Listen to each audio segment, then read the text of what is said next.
Hello and welcome. Let's talk about navigating rejection in your career. And this is just, I do not have a script. So this is just going to be a couple of thoughts from my mind, from my own experiences being rejected. Either applying for roles that I thought I would get, but I didn't then get them, or applying for promotion and I didn't get it, or applying for some opportunities at work that did not pan out the way I wanted it to pan out. So I'm going to discuss with you practical examples of rejection that I have faced, what I did, what came out of it, and a couple of things you could learn. A good example of something like that was, if I think back to when I just finished my NYC, and for context, I'd finished from school with a first class. I was already a chartered accountant at the time, but I was so bad with these assessments, GRE, GMAT kind of assessment. I was really like terrible at those. So I'd basically not passed a couple of them. Some had passed and I got invited to interviews and I did not sort of pass the interviews. That's why usually when I talk to those that have just coming out of NYC right now, or they're just going into NYC right now, I tell them that 1 year is for you to sharpen your skills when it comes to like initial assessment for you to get into any organization. So go and buy those GMAT books, right? And read them and just have like, even if it's like 50 minutes a day, 30 minutes a day, practice, because the reputable organizations that will give you a chance would want you to demonstrate to them that you could do basic maths and English. So in that space, I would fail some of those exams. I would fail them. I did a couple of organizations, big organizations that I definitely failed. At the assessment stage, the first thing I'd failed them. What did I do differently? So I got GMAT books from the bookstores, and I went online, did a lot of GRE assessments, and if there were any free assessments online, I'll do them. So every single day, I was not working, but every single day, once I wake up, I get my morning coffee, and I mean this literally, black coffee. I sit down and I study all day, just doing those verbal reasoning, quantitative and all of that. And you would say, oh, why are you telling me about this? I'm in a stable career. I'm not trying to write an assessment. It's just because how I approached that sort of failure has helped me to approach similar failure in my career over the last decade. And it applies every single time. So if I get a rejection, I could feel bad in the moment, but I know that it was because something did not really, there was something missing, pretty much. Maybe not, but if it was something I could address, then I would address it. So in that instance, that was what I did. So when I started practicing a lot, I started applying, I started doing massive application, I started getting more than enough opportunities to come write exams, and I noticed that I started passing them better than I did before. So that was just a no-brainer. So that was easy. I also had in situations where I started going for interviews and they wouldn't call me back, or they would tell me, oh, sorry, it's been filled. We are not proceeding any further. And I knew there was something off with my interview game, right? There was definitely something off. So I would watch every video that was available that I could lay my hands on. I would study about interviewing, everything I could basically pick up. And I would go to those interviews. Even though, as at that time, I did not know a lot of things that I do know now, but as much as I knew, the information that was available to me, I was able to use that, which was really helpful. Okay, so same, I'll go back, I would read up, I would watch videos, I would practice answers to typical questions that may be asked. Those were the kind of things that I did. Now, if I think about it again, in terms of where I have sort of failed, again, I think when I wanted to leave my job, then with PwC Nigeria, I wanted to go into the industry. I wouldn't say I failed really at interviews. Some interviews I did not go right. Some did go right, but I think the major thing for me at that point was that my ability to put my value forward. And I learned something significant at that time. I'd been in my career for about 5 years then. For about 5 years then. So I knew that there was a lot I had in terms of my portfolio, in terms of the value I could add to any organization and come on board on, but I needed to demonstrate to them right there at the interview that I could do all of those things that I had said. But I did not think that I was able to communicate that effectively. So I started thinking about what I could do better. And first was my confidence. I needed to appear and I needed to be strong in how I sort of talk. By strong, I don't mean like being overly direct or anything. I just needed to sound convincing, I guess is it. So I would go back and read up and do a bit of research, and I was interviewing majorly for like FC role, finance manager role, that kind of deal. So I would consume every content around that. And that really helped me to secure. So I didn't really stay long, to be fair, to get into the industry. It was quite easy. So I wouldn't consider that phase as a rejection phase, but it was still the same thing as going back on board and back to my drawing board to basically say what's going on here, what can we do better. Okay. The major one I will talk to you about was another time in my career. I'd gone into the industry, I'd been there for over a year, and I was bored. So I wanted to move. And this time I was looking for international opportunities. So what I then did was to start applying massively. I did everything I could do right. A lot of rejection at just the application phase, which begs the question, is my CV fine?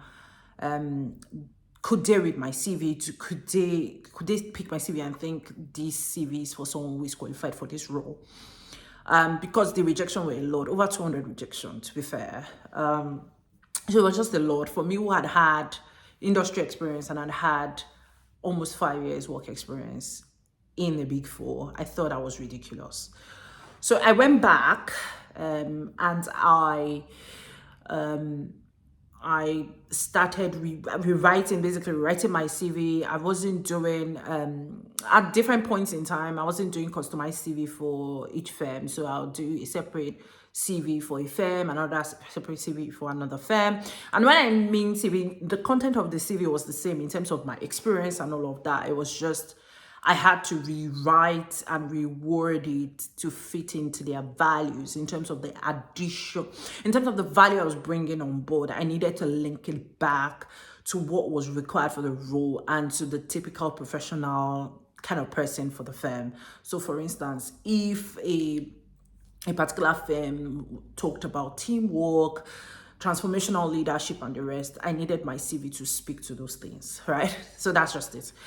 So I did that piece of work. Then I got a couple of callbacks.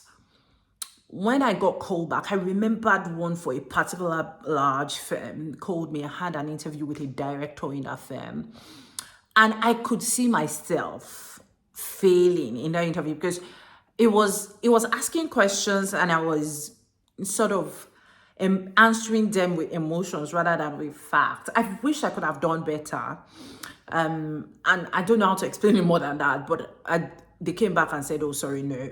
That was a bit of a blow for me because I still felt like I did well. So it was still kind of a blow, but I did not sit in the rut because I knew that if I wanted to ace the next interviews I had, something had to change. So what I did was, okay, I'm going to use the STAR approach now. I'm going to write so I did a bit of research first. So I started asking people around, especially those who had gotten that opportunity. So there were some people who had those opportunities, they had traveled. So I started reaching out to a couple of them. They told me things to do, things to watch out for. So I picked that. I sat down like hours and hours. I would write out my story in case they asked me this question, in case they asked me that question. I treated it pretty much like a mini project. So I did all of that. And I could tell you for free, that was the last interview that I did not do well in. I had other interviews. And right there after the interviews, the interviewer would tell me to expect positive news. And that will happen.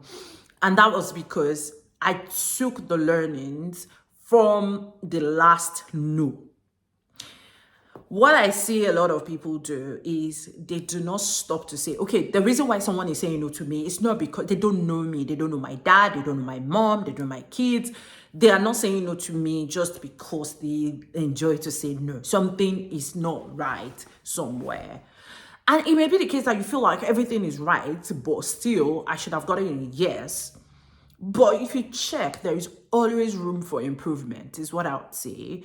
So you want to think about that and say, okay, this no that I have gotten, it stings, it's painful, but what do I need to do right now? Now, that was a big one. And like I said, every single other interview that I did, it was a walk in the park because I had done my own work, I had done my assignment, I knew what to do, I knew what they were going to tell me to do.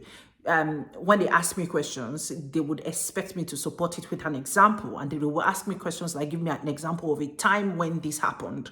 And I was not to say, oh, I am detail oriented. No, that's not what they are saying. They're saying, tell me a story of something that happened that demonstrates that you are able to showcase the skill when you get on the job.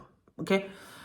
Another that happened to me a couple of years ago was not getting my promotion like I wanted to get that promotion. And it hurt me so bad because I felt, oh, I had worked out for this promotion. Oh, I'm doing everything I should be doing. What do I need to do more? What else do you want from me? I feel like I'm ready. I'm very motivated. I'm very enthusiastic. I'm this, I'm that, I'm that. But that was like, and it was during like a Christmas period. I didn't really enjoy my Christmas. I was like, what else do you guys want me to do? Blah, blah, blah, blah, blah. Now, obviously, after all of the emotional period, I had to sort of take a couple of steps back and say, all right, look, in another 4 months, I would, if I decide to put in for a promotion again, I would be considered and I will be assessed if I'm ready. So why don't, what's 4 months? What's 5 months, right? Why don't I just, sit back and say, okay, what are the people I need to talk to properly guide me step by step? What do I need to do? Okay.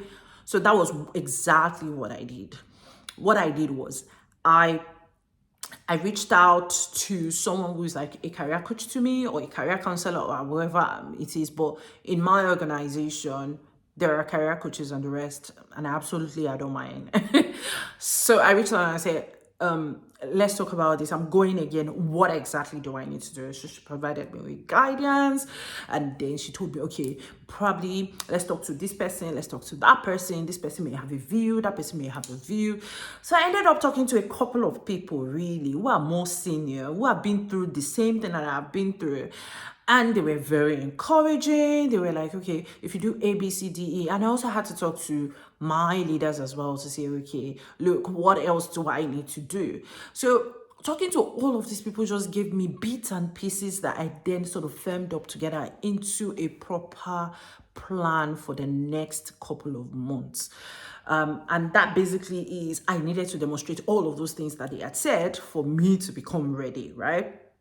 So it was easy. I didn't need to start being emotional or whatever about it. I just needed to tick all the boxes. Let me give you a good example, especially for those who are in situations like mine, who are wondering, how am I going to do it? It's simple. Other than your normal goals that you had set, whatever, you need to have the right conversation.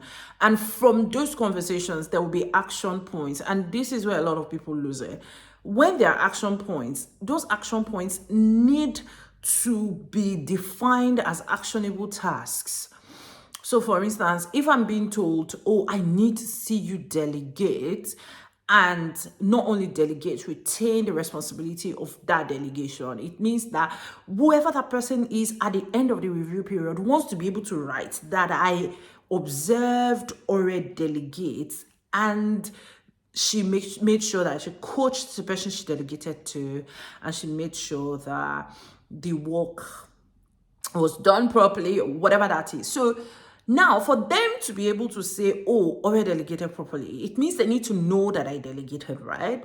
So it means that, for instance, I could just casually throw it into a conversation that, oh, by the way, I've given this piece of task to this person to do. This is what I've done to set them up. I'll check in with them again at this time and this time and this time. And then by the time they're done with the task and it's fine, I've reviewed it, everything is fine, I'll go back to the same person and say, by the way, that work is done, I've done, whatever. So I will continue to sort of show that I'm doing that thing. And this is tricky, especially in a workplace, because we think when people raise points for us to say, oh, I'm not seeing this person demonstrate this, you need to think about how to bring that person who raised that point into the picture of you doing it. So you need to think about it. So there was, for instance, if there was a point around, I don't really see Ore, like when we have meetings, it's not really clear that she's contributing or whatever. That means that when you get into meetings, they want to hear your voice. They want to see your face. That is not the time to put off your camera when you're on a Zoom or Google or Teams call. You put on your camera, you contribute. You can even ask before the meeting. Ask whoever usually would moderate that kind of meeting to say, oh, can I moderate this meeting? Okay. And then all of that will give you the visibility that you're sort of looking for, if that's part of the point that you need in order for you to show that you're ready. Okay. So, but let me tell you the fact, rejection is painful, and nothing is going to prepare you for the rejection you're going to see in your career. Another thing is this, that everyone you meet on your journey has a primary loyalty, and that's the loyalty to their own career. That's it. Primary, because they are there to build their own career. So if anything happens and they need to choose, and he's putting them in a situation where they have to choose between their career, their progress, their feedback, and you, they will clearly throw you under the bus. I don't even blame anybody who does that, to be honest. I don't blame them. I am a transformational leader. I will never do that to anybody, except you're not pulling your weight. I wouldn't even wait to throw you under the bus or anything. You're just going to be in the limelight that you're not pulling your weight. But if you're doing what you need to do, then that's it. But I'm just saying there are situations where you would have leaders who their primary focus, and I personally don't blame them, their primary initial focus is to build their career. So if they feel like there is any threat to their career, they will gladly throw you under the bus. Okay, so you will feel like you feel like someone is being disloyal to you because of that, and that is, again, personally, it is what it is, right? So I guess where I'm going is this: people will hurt you, you will get no's, you will be qualified for some promotion that you will not get, you will ask for salary increase that you will not get, you will ask to be put on some projects that may not happen, and a lot more things. You will try to get clients, and that may not happen. In fact, the worst is you may even get to a point where you're terminated. Like it is part of life, right? But one thing I need you to know is, whenever you have big dreams, large dreams, oh, I want to go for that next big promotion, oh, I want to do this, I want to do that, please factor in that it's like you're building a model, you're trying to value a company, right? You will give opportunities for some discounts, right? You give opportunities for some discounts, so that in case this value that you have said, oh, this is the value of the company, in case, okay, let's remove this liquidity discount, let's remove this illiquidity discount, let's remove this other discount, let's remove that discount. It's the same. So when you're trying to go for something big, always factor in the fact that there could be a no, so that when it hits, don't put all your hopes in one thing. So when it hits, you are strong enough to go through the pain, and you are able to make the decision that is right for you. Just like the post I made on LinkedIn recently, the pain that you will feel from rejection may make you want to do something irrational. When you get a no, don't make irrational decisions. A lot of people say, oh, that job, they don't like you. You're being overworked. You're not, you're this, you're that. Even you be like, I feel worthless. Nobody's listening to me. Or, I get you, and I'm on your side, and I validate those thoughts. But this is something I will tell you to don't act immediately. That moment when you're feeling all of those feelings, don't act immediately. If you want to leave an organization, your plan to leave has to be more solid and more standard than your stay in that organization. Okay? So you need to plan accordingly. Don't jump on the next bus and say, I'm just leaving.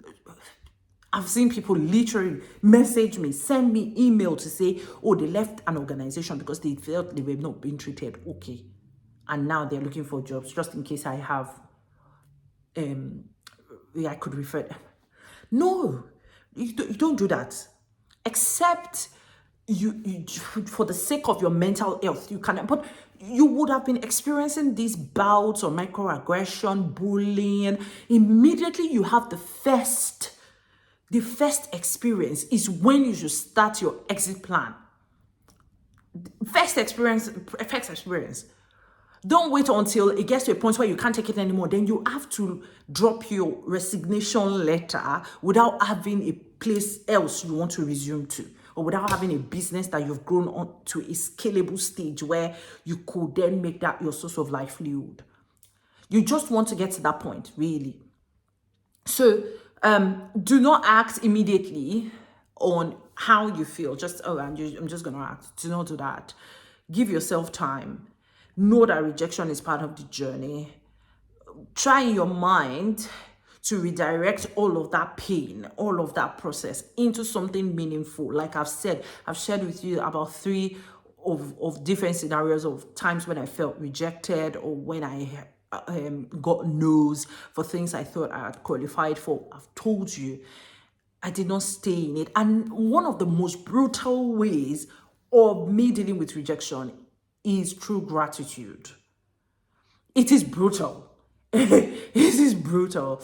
And I mean, a lot of people are like, I feel like for me to even have this sort of job, a lot of people would do anything to be in my position right now, in my role. They don't mind for how long, but they would like to be there. But I'm seeing me here. I'm trying to go for a promotion, and just because I didn't get it, then I'm all in my feelings and all of that. So gratitude is my most brutal way of dealing with it. Like no, be grateful, and then from gratitude stems my inner joy. I remember when I remember when I was passed over for a promotion, and I, like I said, my December was ruined, kinda. And then when I came in January, I said, like, what's the next steps? What do I need to do now? I need to go for the next one, you know? And then when I started doing that, and that prompted me to just do the work that gets me the promotion.